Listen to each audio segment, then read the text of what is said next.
Welcome to the BTS Creative Academy podcast. We're here at the Romford Film Festival. You guys have just jumped in, and so tell me, what brings you both here to the Romford Film Festival? So I'm Jordan-Kane Lewis. I'm the writer-director. I shot, edited and produced Nothing Goes.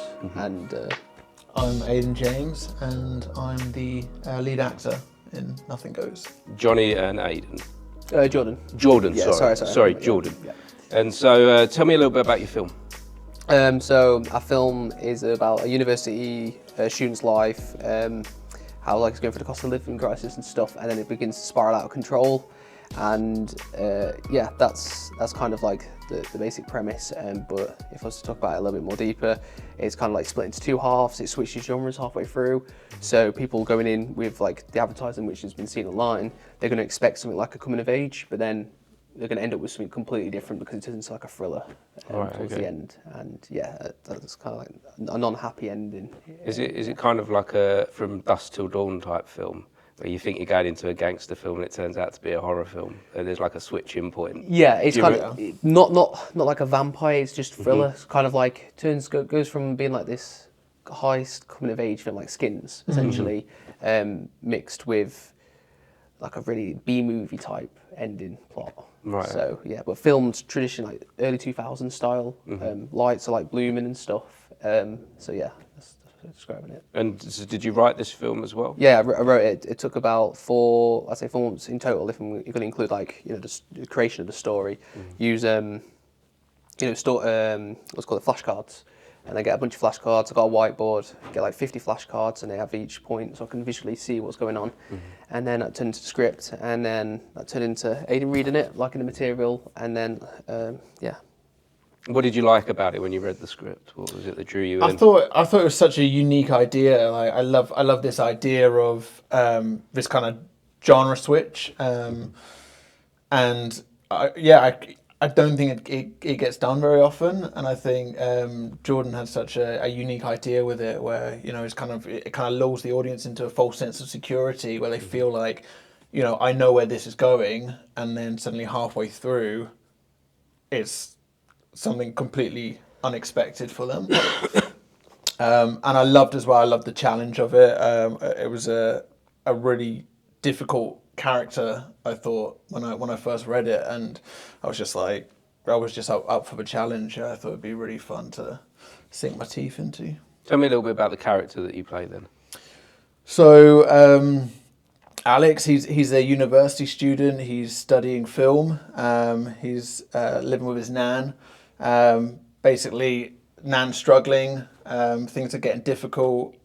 So his girlfriend and his girlfriend's ex, like best friend, kind of ex, have this idea where they're all going to go and rob some ex-gangsters together. And at first he's like a little bit unsure about it, but eventually he kind of gets pulled along kind of unwillingly into it. And then from then it just kind of spirals out of control. Did you see anything of yourself in this character?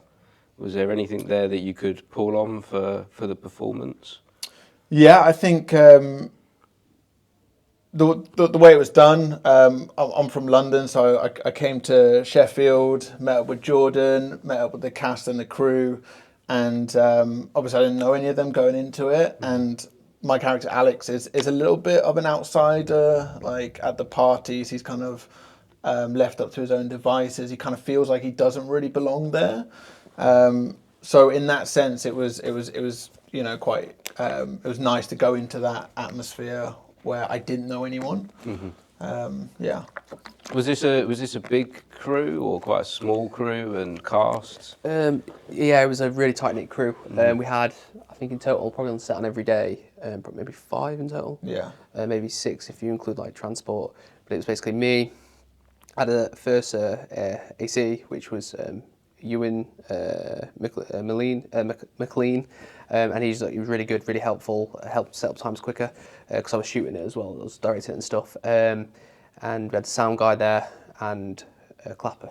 So that was basically it. Really tight knit. Yeah, real unit, small crew, and then I guess like 4 main actors? Yeah, I'd say 4 main actors. So at the halfway point, essentially, I'll put like a spoiler. This is going to be a spoiler here.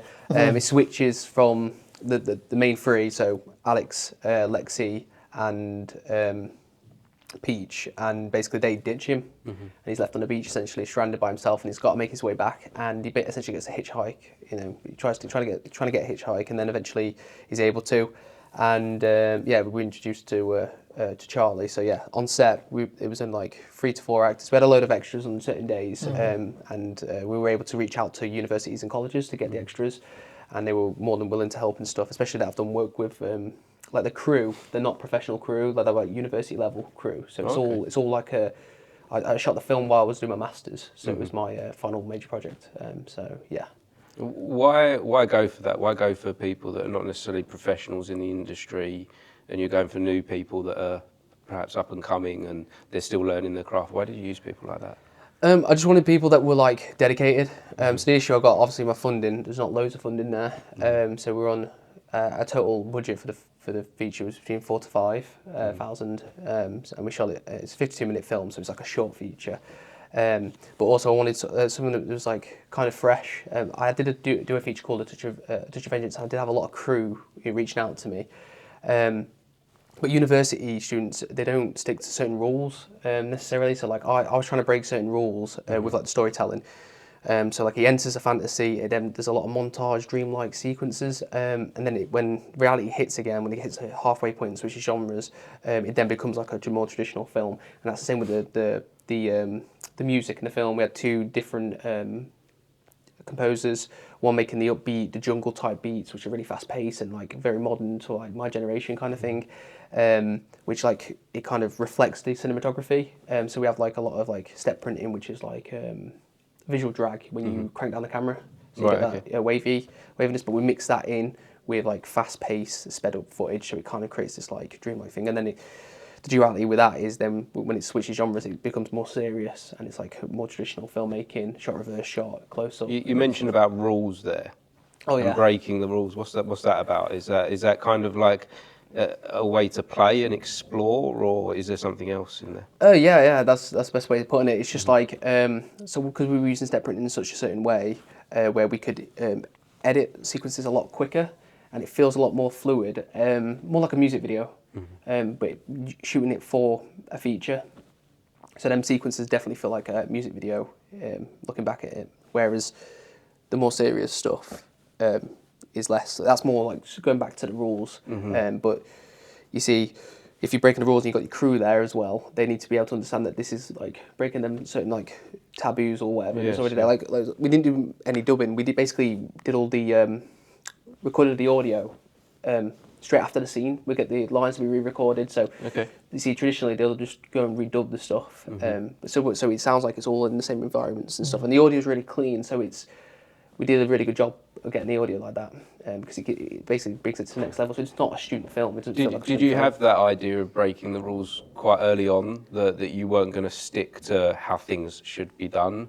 Or Yeah, I did think that come during the process? I think the narrative reflects that anyway. Yeah. So- As soon as you read the script, it's kind of obvious that this isn't going to be your traditional kind of film. It's like really hard to choose how to advertise it as well. It was either do the horror or do the coming of age, and I think it'd be more effective to do the coming of age, because then if there are people going and watching it for the coming of age kind of aspect of the film, they're going to be so shocked. Whereas if you're horror, you're probably going to expect that. They know that the exactly. there's something's coming in the second half, and therefore they're like prepared. They're prepared for it, and it won't have the same impact. Yeah, exactly. Yeah, and then my target audience is university students, college students, people of like my generation, where it's like the film itself is quite quick, where it's like snappy and it's sharp, and we have loads of different areas. We shot in like so many different locations for like the budget and stuff, where it feels like it's so full, and it's just meant to be like a, you know, kind of like a new generation of films. You know, there's a medium format that doesn't really exist. Like it's TV, and it's probably influenced in some kind of cinema. And you've seen it with certain filmmakers like Ari Aster, which I've mentioned before. He did a short film before he did Hereditary. Yes, yeah. And it's kind of like a 30 to 40 minute film. And there's a lot of filmmakers that are doing that type of stuff. So instead of doing a short or like a really strong short, because it's so competitive and it's saturated, they're doing this like medium format where they can get noticed a little bit more, because it's kind of like feature like officially a feature is over 45 minutes. Okay. So it's kind of like that kind of ballpark between 35 to 40, between 35 and 50, sorry. So mine comes in at 52. That's with like one scene cut, but just for the pacing, because I needed that free flow of. So it's giving you that opportunity to play in that playground of the feature film, but not too much pressure, not too much that you're and the cost of what it would be to do a full feature of like 90 minutes or 2 hours or something. Yeah. I think the pacing was the main thing though. It was keeping everything well paced. I don't think at any point the film drags. Maybe when you begin the horror aspect, it slows down, but then you know it's building back up again. And and I think that the slowdown is it catches people off guard anyway, because you've kind of created this kind of pattern or rhythm to the film, and then suddenly when that drops down, you kind of feel a sense that something's not right, so you can kind of breathe into that space. What do you hope that this film will achieve? Is this film like a personal thing? You mentioned there about the other directors, how they've done things before, and so you've obviously looked and studied that and you understand that. Is that something that you're hoping that this is kind of like a calling card for you, or is there something separate with the film itself? I just don't like short format, so I just naturally went for something that was longer. I've already done a feature. Last year I showed my first feature here, which was like a B-type movie. It was like a revenge film called The Touch of Vengeance. But no, I want this to be like, it's just a voice of like my generation, where it's like not necessarily we're not getting looked at, we're kind of getting not funded and stuff, because our projects are maybe a bit too violent, or they're too like different in like narrative structure and stuff. When the stuff's got subgenres, it's really interesting, but you never really see it because it's really hard to sell. Like even me describing it to you, I have to like spoil the film in some ways. Yes, and you see that with movies a lot, don't you? Now that a trailer comes out and you've seen the whole film in the trailer, don't you? Exactly, and then you watch it at the cinema and you're like, "What was left for me?" Exactly, yeah. Like, and it leaves an air of like disappointment, doesn't it? So there is that gap. So it's eventually going to be filled, whether or not people are going to pay for these films, or they're going to actually get such a big amount of eyes where it's going to actually make a difference. I still feel like people in my generation are making these longer, short films. So like I'm 25, so late Generation Z. So yeah, just that's what I'd say about that. But yeah, there's not much else to say about. Why do you feel it's important to do stuff that's different, that doesn't fit with the mainstream? I don't know. It's like you've got a different voice. To tell the story and stuff. I don't know, just to show there's a different kind of storytelling out there. Because sometimes TV gets saturated. There's so much of the same stuff. People want to see more original stuff, and that's why like TikTok and stuff and faster formats of paced content and films and stuff starting to make their way. Like cuts are now being like 2-3 seconds. Yes, yeah. I rewatched Spider-Man: Far From Home recently, Cuts, and in the first like half an hour, it's 3 seconds, 2 seconds, 3 seconds, 2 seconds. Like, and it's just so quick between each cut that there's no time to absorb the quality or the information. It's just all being bombarded at you, isn't it? And whilst that can be a bit fun and entertaining, if every movie's like that, I feel like it gets quite. It actually becomes the opposite. It becomes quite dull. Yeah, and that's why you want to. If you want to use that format as like, this is what people are used to anyway, but then you subvert it by switching genres and stuff, like stuff that you're not going to traditionally see because studios aren't going to fund it because it's too much of a risk. Or like, let's say soft funding, the BFI, they're not going to take it because there might be a certain aspect to it, like the violence might not fight. That's like they do fund like violence type films, but it's just because it's the subgenre kind of switches. It's a bit difficult just to sell. I totally understand that, but that's why I was able to do this while being in university. Yes. Yeah. But yeah, sorry if I'm rambling about that. No, this is really important stuff, because I do think these people, there are people out there that have got the access to the funds to help make the creativity happen, to help make filmmakers like yourself create the projects that then go out there and change cinema, go out there and change cultures. So what would you say to someone that has got hold of the funds that should be putting them in the direction of new cinema? It's difficult because I totally understand it. Because I've done my masters and stuff, I kind of understand how it works. You you can only do so much, and because producers can take directors straight from projects, because they can be this safety net. There's basically funding. They can have this safety net if you're not an established person. So it's difficult to make that change unless you're being hired specifically because you've got that style already. Mm-hmm. So it's one of the things. It's just try your best to make something original. Mm-hmm.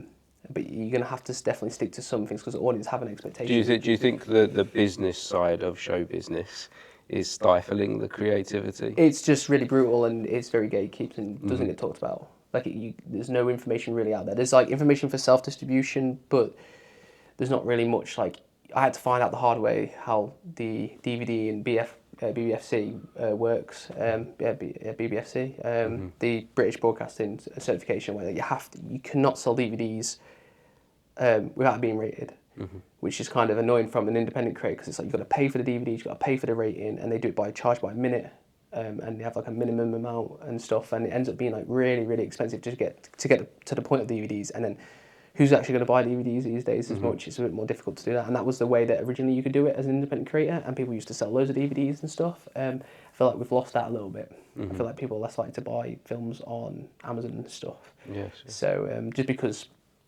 the big conglomerates, they essentially have all the platforms, and they can put their stuff on there and have advertisers coming in. That's why you've seen advertisers creep into Netflix and Amazon, and then they're in different layers of that. It's basically becoming cable TV, but just on streaming services. Yes. But Tubi is kind of giving independent creators a new platform, like Amazon originally did. It gives you advertising, for That's kind of revenue stream. A bit like YouTube, except YouTube's got its own criteria now, which is like 1,000 subs and then so much watch time. Sorry, I don't want to talk about this because it is really like boring. And but for some people out there, I think people that tune into this are people that are interested in getting into the industry, some of them, and haven't seen and discovered the pitfalls yet. So it's good for people to hear and understand how difficult it can be. It's not just a case of making your film, it's a case of all the stuff that you do afterwards, all the challenges you'll face that stops it from getting in front of audiences. Yeah. So is there anything that you've discovered that you feel like could be done differently? From a distribution, the only thing is it's kind of just getting names attached because they already have an audience there. That's the only thing. That's like the hard truth kind of it. Unless you have the money to then advertise. But then again, these type of films and horror films, that's why like horror films get made quite a lot. Cheap horror films because you'll be likely to watch it, and the more general audience would be more likely to watch it because that's why people stick to genres typically. Is because it's an easy sell, and most horror films, I think 50% of horror films make their money back. So that's why for my next feature, I'm doing like a vampire. So it's a horror, it's a genre-based thing. But hopefully, I can bring my cinematography, some of the stuff I've learned from Nothing Goes into that. Yeah. As an actor, what's the biggest thing that you've learned from doing this movie? I mean, I've learned so much, and like working with Jordan's been amazing. I think he's such a great director and so hard working as well. Like I think people, from the outside, they kind of it's hard to understand when someone's coming in. They're writing the film, they're directing the film, they're editing it. Helping the sound, like doing everything. It's phenomenal. But as an actor, I guess it was just a great experience to kind of just work with someone who allows you so much freedom on set. I think a lot of directors have like a really, really like precise idea of the way they want things to be, and I think Jordan was, you kind of allowed us to kind of go in and do our thing and then direct it from there. I think I said before we were shooting was like script isn't scripture. Okay. So with lines and stuff. So it's a guideline, Yeah. and then it sounds like you're someone that really does want to break rules and you really want to play. Maybe with that, I just feel like I feel like actors already have an idea of what in their head what they want to do, and if I come in and say you can't do this, can't do that, can't do that, then it's going to be limiting them with their performance. Especially with Aiden's role, it was really difficult because he was scenes where he's crying, he's screaming, he's having. This is going to be a spoiler. I'm not sure if I can say this, but like It's up to you. It's your film. He gets pissed on and buried alive in the film. So like he gets all these different elements, and I think it's hard for an actor, and especially that we were doing some of it was guerrilla filmmaking, so we're doing it in public and stuff, and that must have been I'm not sure if you've done that before, but it was like really in public. It was like we were running out in Sheffield, cameras out and stuff, and getting used to do all sorts. And I wonder if that was a different experience for you from different sets that you've been on. I mean, yeah, I've not done something like that before, but I think it kind of added to the excitement of it almost, because it was like kind of undercover acting. Like, let's go in there, let's get the shot. And I think when you're on a set and everything's in control and cue extras and all that kind of stuff, everything's more relaxed. Whereas with this, it's like you've got to get that shot because you're stood in a station, you're waiting for a train. You've got to get on the train, and if you mess up that shot, you're going to have to wait for the next train, which might not be coming for another hour. Does that do anything to your performance? Well, I think you just do it. It kind of takes you out of your head, which I think as actors we're in our heads all the time. Everything is in our heads. And I think like you're overthinking. What am I doing with my hands? What am I doing with my hands? That's the typical one, should I smile now? Everything, all this stuff's going on in your head. And I think some of the best performances and some of the best actors, they're not in their heads at all, and they're just there and they just do it. And I think when someone says there's a train coming in 2 minutes, go and get on the train. You just go and get on the train. You don't think about am I walking weird or any of that stuff. You just get on the train quick because otherwise you'll miss the shot. So we did a lot of stuff like that where it was like really spontaneous. Like someone would come up and they'd be like, "Oh, this might be a little bit better." So we did that. And we had this bowling alley scene, and it's part of the montage. So it's not actual performance based. It's more like we just got them to play bowling, record the events and stuff, and then they turned off the lights, and which we didn't expect, and it made it look like we just added production value to the film, like the boat stuff. We got really lucky. It was meant to be raining all day, and we got this boat scene, and it just ended up being probably the best looking scene. It's the poster for the for Amazon and stuff. And that was a moment that wasn't planned. It just happened. Best sunrise as well. It was really good. I'll show you after. It's really good. I look forward to seeing it. I was thinking about that guerrilla filming, and I was thinking about even the big Hollywood films, like classics. Like I was thinking about Dustin Hoffman when he's crossing the road in Midnight Cowboy, and a car pulls out in front of him, and he says, "I'm walking here." It's so he's so angry at the car that pulls out on him, but it's so natural, and there is no performance there. And when you're watching the film, you don't want to see a performance, do you? Because it's so intimate. And so doing that guerrilla filming, I think, is a really good technique to get these authentic performances. So they're sort of authentic filmmaking. Because you can add better performances just through guerrilla filmmaking. I was thinking, is it the French detective? Yes, the French Connection. Yeah, French Connection has it, and they cause an actual they crashed cars in front because they couldn't shut down the bridge, and they got actual performance. And then they were using dollies, and they had a wheelchair, and that's how they got the dollies on the trains and stuff because they couldn't get permission to shoot at the train station. But as long as you're not being too obnoxious towards public and stuff, most people will be completely fine with it. Like you say, it does. I think cinema captures a moment in time. Yeah. And if you fake that moment in time, you can tell. Yeah. Because it's so intimate, isn't it? So the camera is often right up on your face on a close-up. And they say the camera doesn't lie. So. Well, Andrzej Tarkovsky said filmmaking is sculpting time. So that's what the thing is anyway. But yeah, I think that's true. Everyone has to experience it and stuff. So sorry if I just interjected there. Not at all. No, not at all. So what are your hopes and dreams for this film going forward? So I've been going to universities to show the film. So I've been to about 9 universities so far, on top of the film festivals. I'm just trying to get as many eyes on it as possible, because I really think it does connect with people at college age level, especially filmmakers and just people who have that kind of aesthetic. The film has a certain look to it and a feel, and I really think it's connecting with people my age and younger. I think older people will be pleasantly surprised. I had a few people here who are older who came and watched the film today, and they just did not expect where the film was going.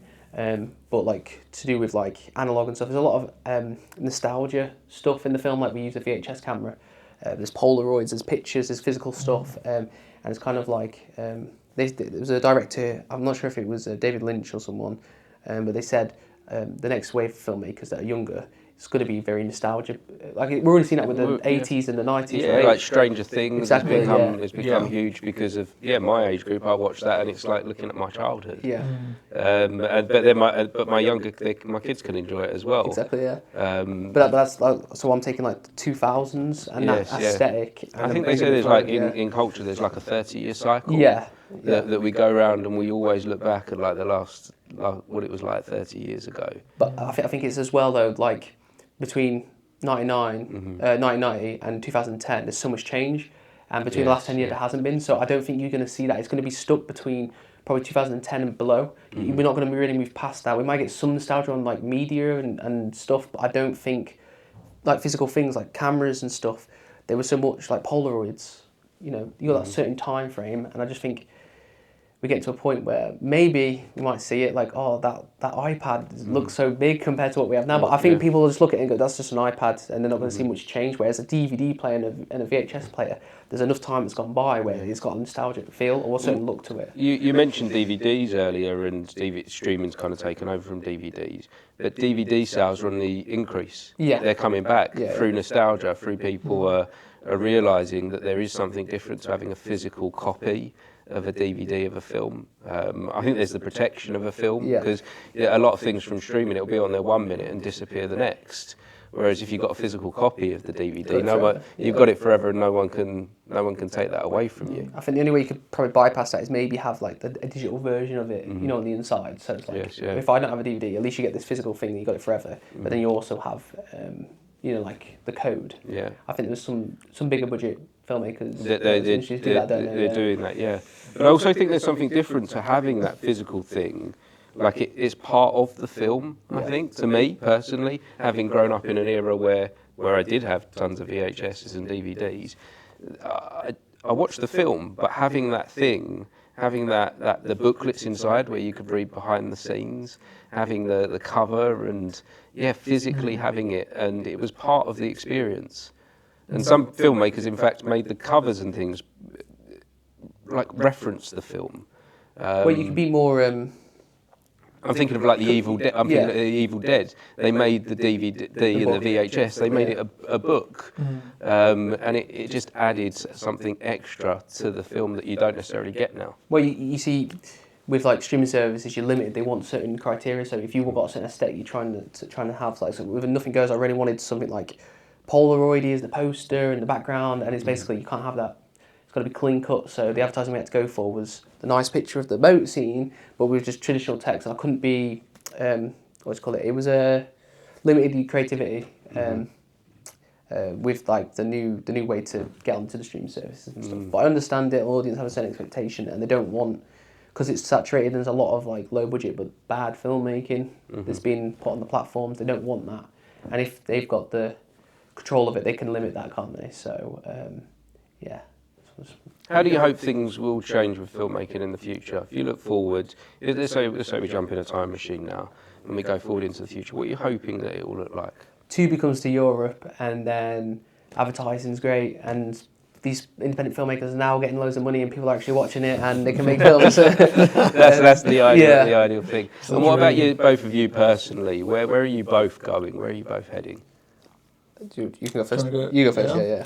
I mean, I love acting. Like for me personally, I love it. I love telling stories. I just love I love everything that comes with acting, the lines, the performance, the nerves you have on set, the kind of like watching it afterwards and like judging yourself, the whole package I love. So for me, I just want to keep doing that, I don't want to say that, win an Oscar one day, obviously that would be nice, but I just love performing. I would just like to keep performing. That's all I want. Not in any certain capacity, in theatre, film, is it, or just all acting? I mean, I love film. Like I think film has probably become my favourite. I trained at drama school. It was more of a kind of traditional theatre training, but since graduating I've done more film, and I think the difference is on stage you can lie, on film you can't. Like we were saying earlier, that's you right there on that big screen. So you know, any emotion that you're feeling, if it's not honest, everyone's going to see that.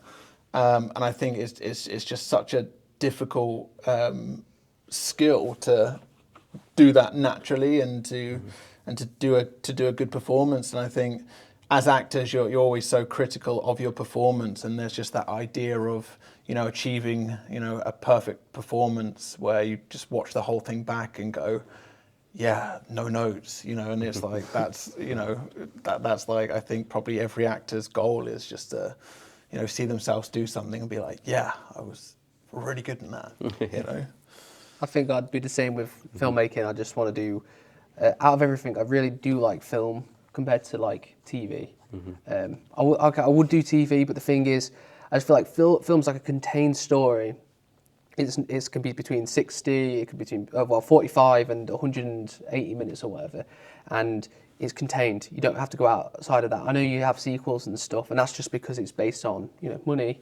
But I just think there's something special about film which is different to like TV. It's not got loads of narratives, you know, interweaving and stuff. You don't have to keep up with everything. I think that was one of the flaws with the Marvel films at the moment. There's too much going on. That's why they're scaling it back.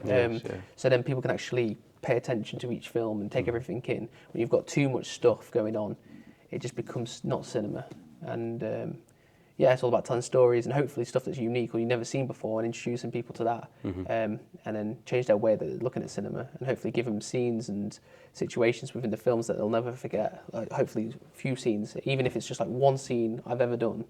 If enough people have watched it and then that's inspired them kind of thing, that's the best flattery in it. They say intimidation. Is it intimidation? No, imitation. Imitation is the best form of flattery. So that'd be really cool if I could see that. And from the looks of it, I've been keeping in touch with some of the unis and stuff. Some of their projects have been involved, people getting buried alive. So you're like, it's already starting to happen. That's and in fact, if you keep going to these universities and stuff and getting screenings, like one of the universities went to, I think we had 150 to 125 people there. And it was like, I'm just getting all these big audiences already here watching this stuff. And as long as it's resonating with them, and it is with especially with the VHS, I'm not sure if it's just because of music videos. A lot of modern music videos use VHS as like just a visual, you know, the grain and stuff. It's just got a unique look to it. So like I brought a new VHS camera for like the night vision alone, just because it's got all these different stuff like tapes and stuff, messing around with tapes, manipulating it, using magnets on these VHS players to get unique like looks that are like it's analog stuff. Anyway, yeah, it's just a bunch of filmmaking. Filmmaking and a little bit of inspiration along the way for other filmmakers. Yeah, if I'm able to do that. So whilst we're in the time machine, let's go back then. Let's go back to day one. You come up with this idea for this movie. Everything you know now, what advice would you give to yourself? I wouldn't change anything. The film was amazing. Like, it was really fun, and the whole process was great. I just wish I had more money, but there's nothing I can really control. But then I delay the project, and then it doesn't end up being like Aiden, perfect timing. He was free. Everyone else, it was like they're all university students. It was literally the most authentic and feeling like it was a film. Like when we were doing everything, it was just really cool. I wish I could redo it and just do everything exactly the same. Like, it was just really fun. Like, I don't think there was any day where I was like, this is really bad. It was just like, this is so fun. So I'm hearing that you probably say to yourself something like, you're going to enjoy this? Or is there anything like this? I'd just be like, because you're so stressed when you're doing everything, the first few days are just like a blur. Just maybe relax a little bit more for the first few days. My planning was really good. I had like shot lists, but we were shooting stuff outside of shot lists as well, and I had like references ready just in case I was like lost my memory for a second. I could go back and just look at things, and we had test shots, and we did so much planning. It was just a comfortable experience, really. And then everyone was on board, and everyone was there. No one didn't turn up. Everyone was there. Everyone was like, it's like the perfect experience for a low budget filmmaking. I think everyone enjoyed it as well. It was like such a small group of people, and you know, by the end of it, it was like, I think everyone was sad it was over. You know, it was like, you know, can we just do another week of filming, and you know, we'll just film something else. And yeah, it was like everyone was so nice and friendly, and everyone just was having a great time. It was a 15-day shoot, so it was quite short, and yeah, it was just great. I don't think there was like, yeah, we ended up one scene when the gangsters turned up, we ended up with more people than we actually initially went out to get. So it was kind of like certain things like that. I don't know. It's just, yeah, I don't think I'm ever going to get a filming experience that's so smooth and turns out like everything I shot was what I wanted. So I feel like it's going to be so difficult to shoot. Like I'm doing a vampire film and everything. I just feel like the story's unique and the filmmaking is really cool, and yeah, the whole process was just awesome. So yeah, but yeah. Was there a point for you when you got cast in this role that you had any self-doubt? Because I know that comes into me as an actor at points that 100%, you're like, oh, I got this role. Like, oh dear, what now? Yeah, I think like as an actor, you always have that self-doubt, and I think like you're supposed to sell yourself as a performer, so you've done that. You come in and you go, yeah, and you know, Jordan says, you know, obviously there's, you know, all these emotional bits in this, and you're like, yeah, easy, yeah, I've done it before, easy, and then you get the role, and then you're like, oh, now I actually have to do all that stuff, and you know, I've told someone I can do all this stuff, and it's going to be easy, and then you've got to kind of put your money where your mouth is. Yeah, it's like... So having had such a good experience, if you could, like, now that you've got that opportunity to say something to yourself at that moment of self-doubt, what would you say? I'd say just go for it 100%. Like, I think you always have that tendency to kind of hold yourself back slightly, especially when you're doing a performance. Like, you know, you're like... You have a feel that something's going to be melodramatic, or it's going to be over the top, or it's going to be too big. So you're always kind of like slightly pulling your performance back because you want to hit realism every time. You don't want to go past that. And I think if you just give yourself the freedom just to say, you know what, just go for it. Just give it 100%. Don't care what anyone else thinks or, you know, what it's going to look like, and just do it. And then, like, I think always in that scenario, you're going to see at the end and you'll surprise yourself in terms of what it looks like. Wonderful. Well, this has been a great conversation, guys. I really am looking forward to watching this movie. Where can I find it? So we're still doing festival run, but it's now available on Amazon. So last 3 days we were able to, or 5 days or so, we were able to get onto the platform. So wonderful. Yeah, so check it out on Amazon. I think if you're in America, it's a little bit cheaper. I don't set the price, it was Film Hub, sadly. But yeah, if you get a chance, I'd highly recommend it. Search it on Amazon. We'll put it in the links to this video as well. If anyone wants to find out a bit more about you two guys individually, is there social media that we can follow? Yeah, for me, it's Jordan-Kane Lewis, so JordanKaneLewis on all like platforms, like major platforms like Twitter, Instagram. Main ones are Instagram. If you want to reach out to me, like acting and stuff, Instagram's the one to go. Yeah, for me, it's Aiden James, AIDEN, and best place probably Instagram. Aiden James is here, I think. Yeah. Wonderful. Instagram, well, thanks again, guys. I really do appreciate it. Thanks, guys. Appreciate it. Thank you. So it's been wonderful. Yeah, and if anyone was listening in or they've been watching, thank you for joining us. We appreciate you as well. Yeah. Thank you. Yeah, Wonderful, guys. Cheers. Lovely. Amazing. Thank you so much. Thanks for that.